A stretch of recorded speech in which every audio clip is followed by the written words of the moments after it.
Geralmente a nova geração de um carro chega depois que a geração atual já apresenta fortes indícios de saturação. Vendas apontando para baixo, o carro começa a perder um comparativo após o outro porque os rivais já estão atualizados, é um carro que desaparece da mídia e aí a nova geração bota o carro de volta no ringue. Mas o caso da geração 991 do Porsche 911 é uma história bastante curiosa, porque tão logo começaram a surgir os flagras da geração 992, que está aqui atrás da gente, que foi revelada no Salão de Los Angeles ano passado, em novembro, muita gente foi pega de surpresa. Como assim? Já chegou a geração nova? O carro acabou de bater o recorde em Nürburgring, né? O GT2 RS 640.3, versão da MR, né? Mountain Racing. Como assim? Já chegou? Isso porque a geração 991 do Porsche 911 foi um dos raros casos em que uma geração teve uma sobrevida muito sadia. Então a geração nova chega no momento que a outra nem sequer envelheceu muito bem. Isso é extremamente raro. Na verdade, a geração 991, que é a antecessora a essa, foi um produto tão bem desenvolvida que a 992, na verdade, mais representa uma evolução com muitas mudanças, é verdade, mas muito mais uma evolução do que uma ruptura, tanto em conceitos mecânicos quanto de plataforma, em relação à 991. Mais ou menos como aconteceu da 996 para a 997, por exemplo. Então hoje vocês vão conhecer a nova geração do 911 Carrera S 992, que acaba de chegar no Brasil por R$679 mil. Na verdade, esse carro amarelo aqui é um Carrera 4S, o carro de 719 mil, mas a gente vai se focar mais no tração traseira mesmo, Carrera S. Resumo da ópera: aqui a gente tem uma plataforma bem mais leve, a carroceria de forma geral tem uma presença muito maior de alumínio, a gente tem o câmbio novo, PDK2, agora com 8 marchas, trocas muito mais rápidas, uma preparação para eletrificação que a gente já vai detalhar um pouquinho mais adiante, mais potência, mais aderência, um carro mais competente de forma geral, lógico, um estilo completamente novo. E é obviamente um carro mais rápido. A Porsche declarou que esse carro aqui no Nürburgring Nordschleife é 5 segundos mais rápido, então de 7,30, que já era um tempo impressionante para um carro, entre aspas, de entrada na gama 911, esse carro agora é capaz de fazer esse mesmo circuito em 7,25. Para dar um referencial de performance, o Carrera GT faz o mesmo circuito em 7,32. Então vamos conhecer o 992 em detalhes.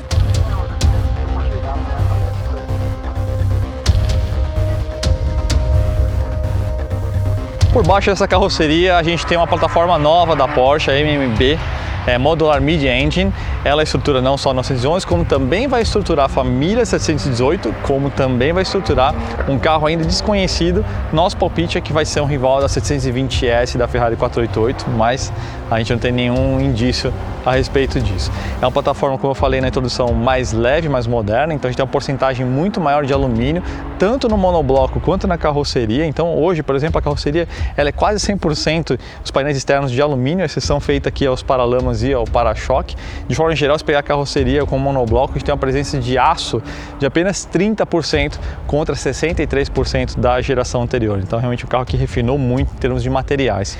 Se a gente entrar na parte do departamento de design, a gente pode entender essa geração 992 como uma evolução da 991, mas trazendo mais elementos dos 911 clássicos. Aqui a gente tem uma assinatura inconfundível, né? Lógico, uma reinterpretação dos modelos G, né? Dos G-Series da década de 70 e 80, interligando todo esse elemento óptico, né? Essa grelha aqui também é outro elemento bem clássico dos Porsches antigos, lógico que numa reinterpretação mais conceitual.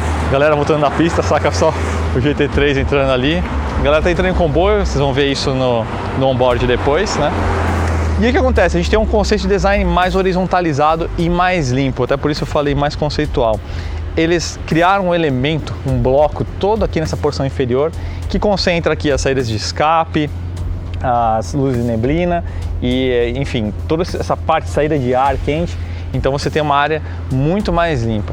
Aqui na frente a gente tem o mesmo conceito, ou seja, horizontalização e uma limpeza de forma geral com uns toques dos Porsches clássicos. Então eles criaram esse elemento como na traseira, concentrando aqui o DRL, né, a luz diurna, a parte de radares e câmeras e as persianas de entrada de ar, lembrando que elas são ativas, né, desde o 991.2, então para reduzir o arrasto ou aumentar a capacidade de refrigeração, elas se abrem ou se fecham.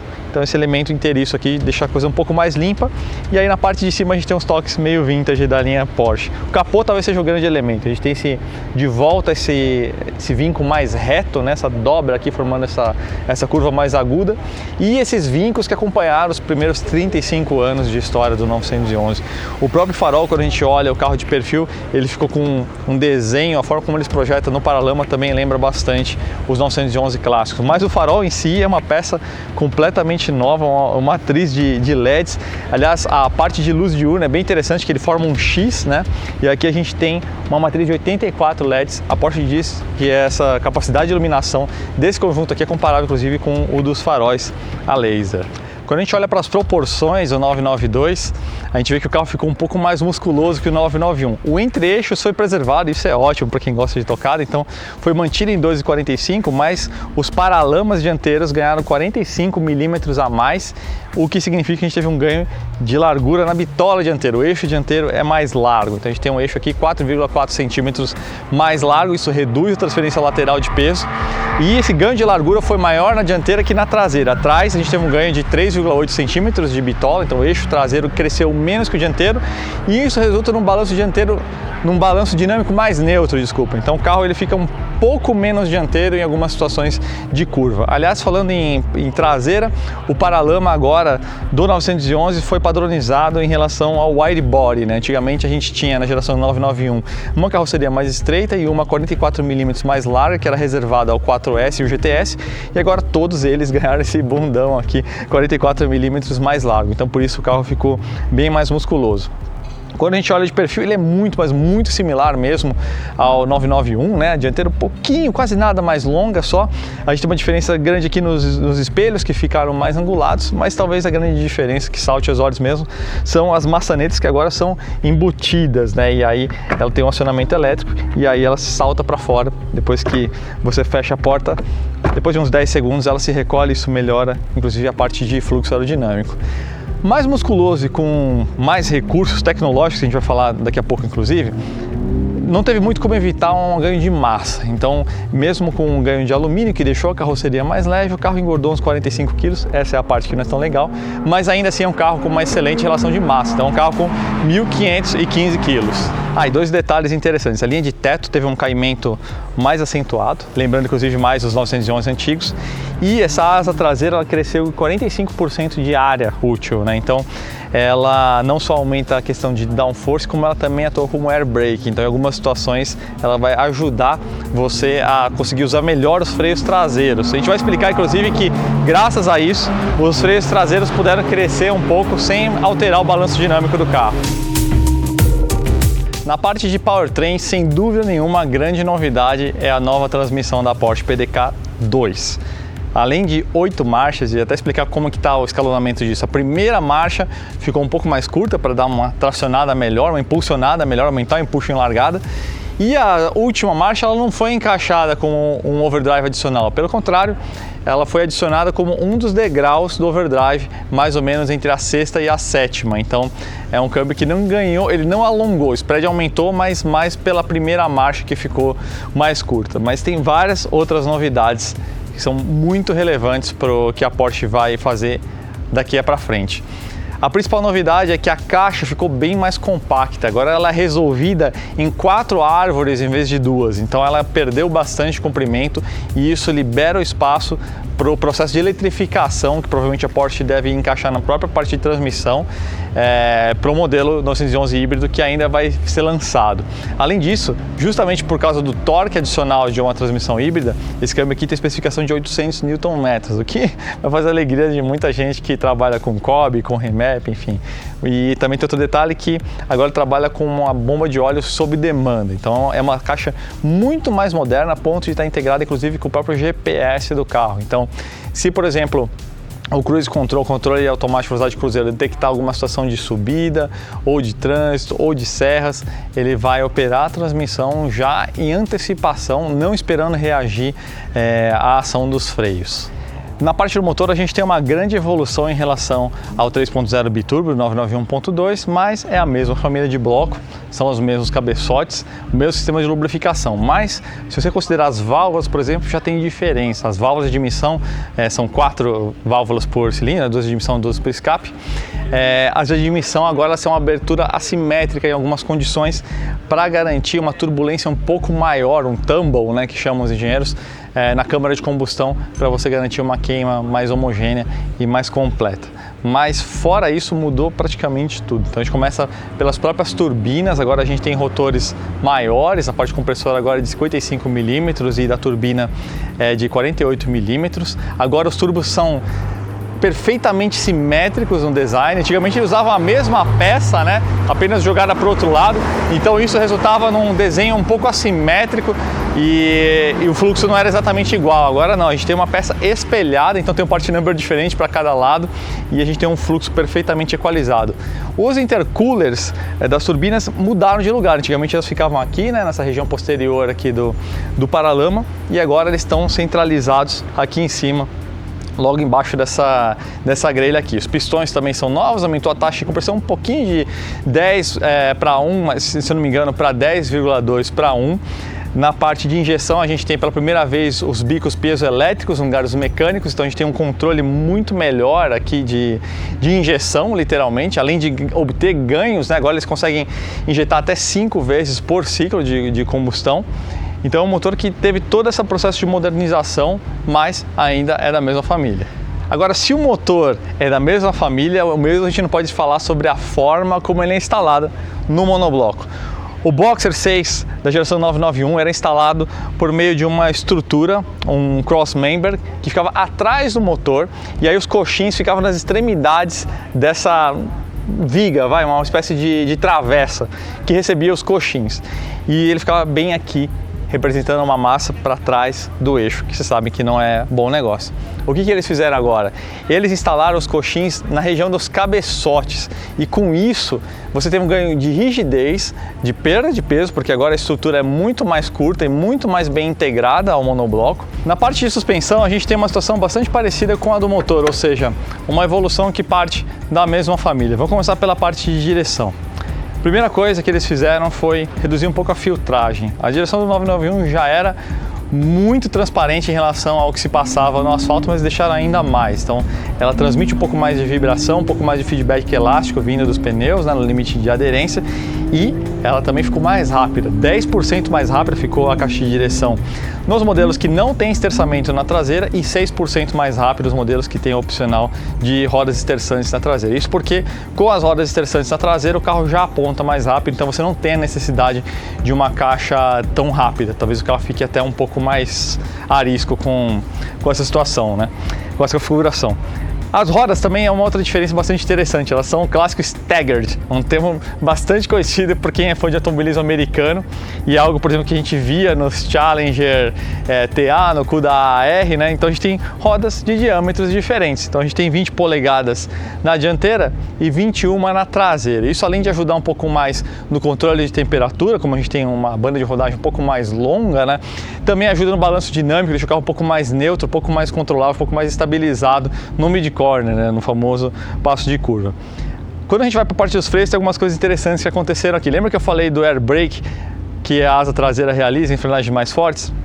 E isso permitiu que os caras utilizassem discos simétricos. A gente tem 350 mm nos 4 discos. Pensa num carro equilibrado em frenagem. Então, se não me engano, ele ganhou cerca de 20 mm de disco na traseira. Então, esse foi o ganho obtido pelo balanço dinâmico melhorado. Tem um opcional, inclusive, que a gente vai botar na tela aí, que é o PSCB, mas ele não está disponível ainda, tá? Então, se você é um porcheiro e está esperando combinar esse carro com esse opcional, tem que esperar um pouquinho. É possível que esse opcional venha a aparecer mais tarde. Todo 911 Carrera S pro pacote Brasil vem equipado com o PASM, que é o Porsche Active Suspension Management. O que é isso?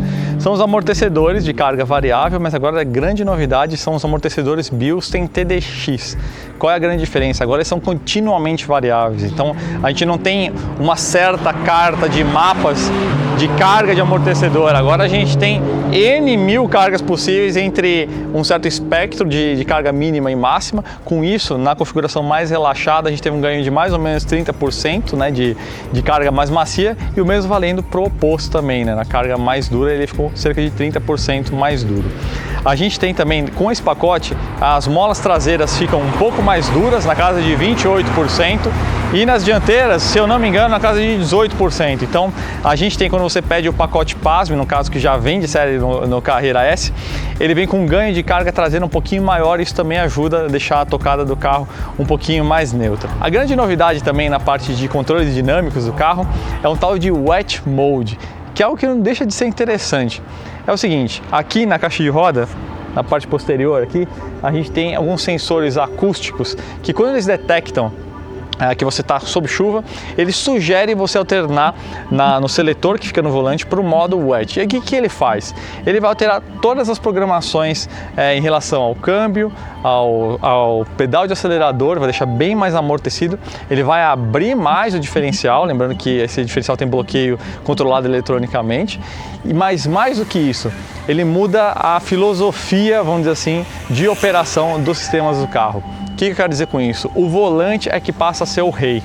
Então, se você por acaso começar a fechar mais o ângulo de curva, e a gente vai botar um vídeo aí para vocês que já deve estar rodando agora, para mostrar isso, com o Wet Mode ligado, você fechando o ângulo de direção, ele já vai abrir totalmente o diferencial, vai controlar o acelerador, vai pinçar os freios de forma independente para o carro conseguir fazer essa circunferência. Então é uma grande diferença em relação ao controle de estabilidade no modo normal, no qual o carro vai tender a espalhar e ele vai ficar meio daquela forma reativa, né?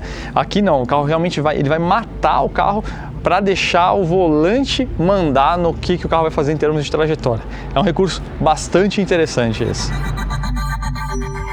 Aqui na cabine a gente tem o mesmo conceito que a gente viu lá fora, ou seja, a primeira regra é a horizontalização, né? A estrutura do painel, aliás, lembra outro toque histórico que é o G-Series, né? O painel dos carros de 73 a 89, esse grande elemento horizontal que realmente deu um toque bem vintage ao painel. Ele é mais plano, ele é mais fininho, ele é mais delicado, mais refinado de forma geral, e isso vale especialmente para o cluster de instrumentos. A Porsche fez um sistema meio misto aqui, bem interessante. Eles mantiveram o contagiros totalmente analógico com painel, e do lado a gente tem duas telas de TFT de 7 polegadas cada uma, anguladas. Então fica realmente uma coisa bem interessante. O arranjo segue com 5 instrumentos, né, como era nos clássicos 911. E como eu falei, ele segue também essa regra de ser algo mais refinado, né? Quando a gente parte aqui para porção central, a gente tem mais mudanças radicais e mais mudanças interessantes. A primeira coisa, talvez a coisa que eu mais gostei e que eu não gostava dos Porsches 911 da geração anterior, é que tinha botão demais no console central. Agora a gente tem aqui uma solução muito mais minimalista. Tem a questão do Black Piano, que talvez pegue um pouco de gordura das mãos e tudo mais, mas ficou uma solução muito elegante e muito funcional. Realmente você aprende a usar muito rápido. Aqui, em relação ao sistema de infotainment, houve uma inversão, né? Então agora as saídas de ar estão aqui por baixo. Resultado disso aqui é que a tela fica integrada num plano só, né? Ela não faz uma interrupção na face do painel, ela está, pelo contrário, dando uma continuidade aqui, então ela fica bem mais integrada. Os bancos, eles parecem os mesmos, mas tem algumas diferenças técnicas. Eles perderam 3 kg e estão cerca de 5 milímetros mais baixo. Agora, uma observação, acabei de andar, na verdade, do carro, o apoio lateral desse banco poderia ser um pouquinho melhor, por incrível que pareça. Geralmente os Porsche raramente pecam nesse sentido de ergonomia, mas eu senti que estava mexendo um pouquinho mais do que normal. Por outro lado, uma coisa muito interessante é que eles botaram um padzinho, uma almofadinha aqui no console central para você apoiar o seu joelho. Então você tem a mesma situação, inclusive aqui, em relação à lateral das pernas. Então você fica encaixado com bastante conforto para você andar na pista. Esse tipo de detalhe aqui, realmente só quem anda em pista e quem tem uma empresa que tem essa cultura de velocidade no asfalto é que os caras iam conseguir pensar a respeito de uma coisa dessas.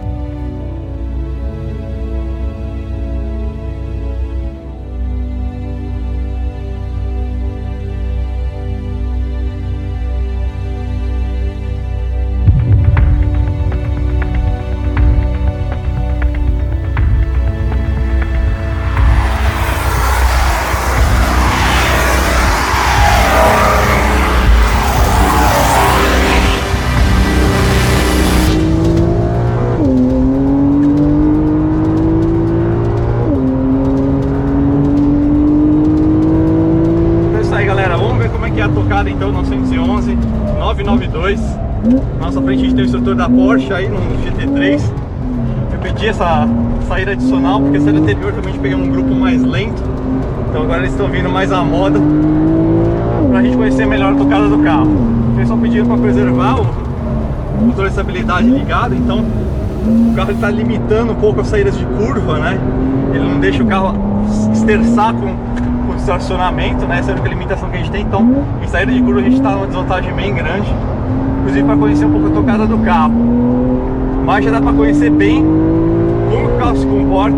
A entrada de curva mudou bastante a atitude do carro, então realmente ficou bem interessante a tocada do carro. Primeira curva aqui, ó, vê como a frente já entrou e agora ele vem escorregando nas quatro. Então realmente a atitude de dianteira é uma das grandes diferenças do 992 em relação ao 991. Olha só, o spray era água, era tinta, isso era água. É um carro que ainda você precisa de um pouquinho de trail braking para dianteira apontar, né? Então é um carro com motor traseiro, natural, mas mais do que nunca, até com o motor recuado, um pouco avançado, um pouco mais para frente, ele está com uma atitude muito positiva, né, em relação à entrada de curva. Esse tipo de curva que vem agora é o que talvez não sei, por conceito não consiga muito ser neutro, né, justamente por ter o peso traseiro, né, mas mesmo assim é um carro que, nossa, 911 realmente a cada geração, errei aqui na saída do grama, a cada geração realmente o carro traz uma evolução sólida. Então aqui a gente tem um carro que trabalha muito mais com a dianteira, sensibilidade de direção melhorou bastante também. Tinha para fazer um cooldown aqui, mas o fato é esse, é um carro que mesmo na sensação de tocada ele se mostra como uma evolução em relação ao 991, uma evolução muito sólida que o aproxima inclusive do GTS, esse carro aqui sendo um Carrera S. Então realmente um carro muito interessante. Se a gente tivesse com o controle de estabilidade desligado no primeiro estágio, a gente teria uma compreensão ainda até maior de como que o carro consegue esterçar em torno do próprio eixo com um acelerador, né? Mas aí é um carro que já, aí numa situação que já precisaria de um pouco mais de cuidado na tocada. Aí é uma coisa de evento, uma questão de evento, que tem vários jornalistas de vários tipos de tocada, então eles acabam nivelando aí por baixo, né? Colocando todo mundo na zona mais segura. Mas já deu para entender mais ou menos qual que é a tocada do carro. Porsche 911 realmente não tem erro, então nada muito que eu possa dizer além disso.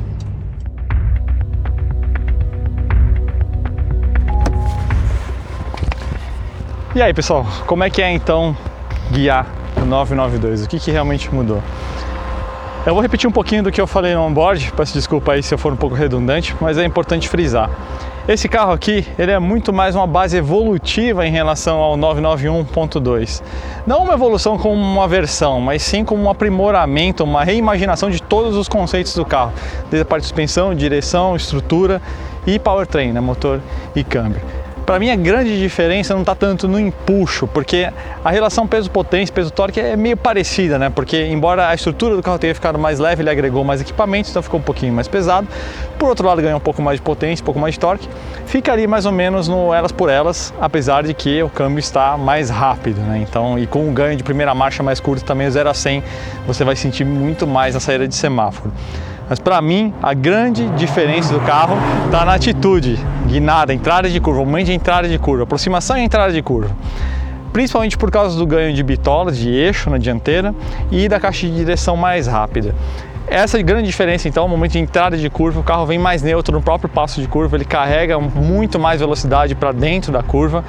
O entre-eixos curtos preservado é muito legal, os trechos finais ali nos S's, por exemplo, o carro segue com uma atitude muito ágil, né? Então isso é uma coisa muito legal, o fato de ser preservado entre-eixos realmente é uma medida essencial para a dinâmica do carro. Não acho que vale a pena mudar, eles mudaram ao longo de todos esses anos, inclusive acho que 3 vezes só mudaram entre-eixos, ainda é muito curto em relação ao que se usa na indústria.